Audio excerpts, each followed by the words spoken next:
Jesus. That's the standard of God. Jesus. This is serious. So it's hard to live for Jesus without having him in our heart like we should. Because the more you talk to people, the more the heart of God will pour out. And then you can just call things into being, things that aren't as though they are. Right. You don't have to go to hell. You don't have to go to hell.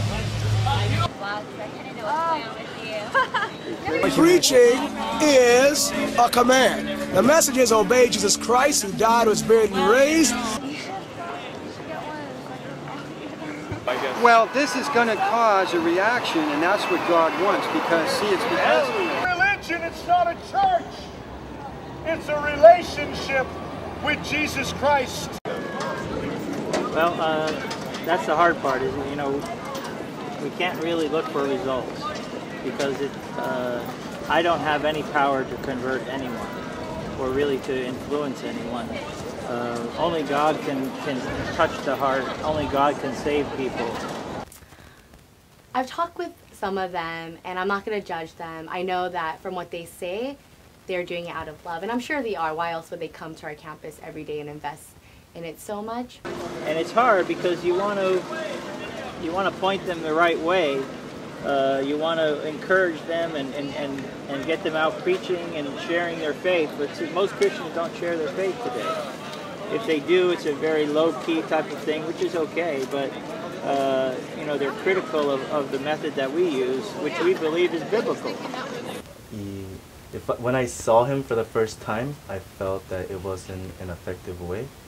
But if you see him, then it should rebuke us in some way, because how can we say that is wrong when we are, I guess, scared to preach to our friends. But sometimes you can't really tell, you know, what good you've done or haven't done. You know, you just gotta be faithful to proclaim the message as God tells us to. He has rebuked me righteously, indirectly, and just to not be ashamed of the gospel, to not be ashamed of why we are put at UCSD. And ever since I became born again, I have a real burden in my heart to share it with people, especially young people, about the love of Jesus Christ, and to let them know that God is real and that He cares for them. His method is more to just like spread the seed and to convict others. And what I've thought of him has changed a lot. So when I first saw him, I remember seeing him and thinking that this guy's absolutely nuts. He's spreading these opinions and beliefs that I completely disagree with.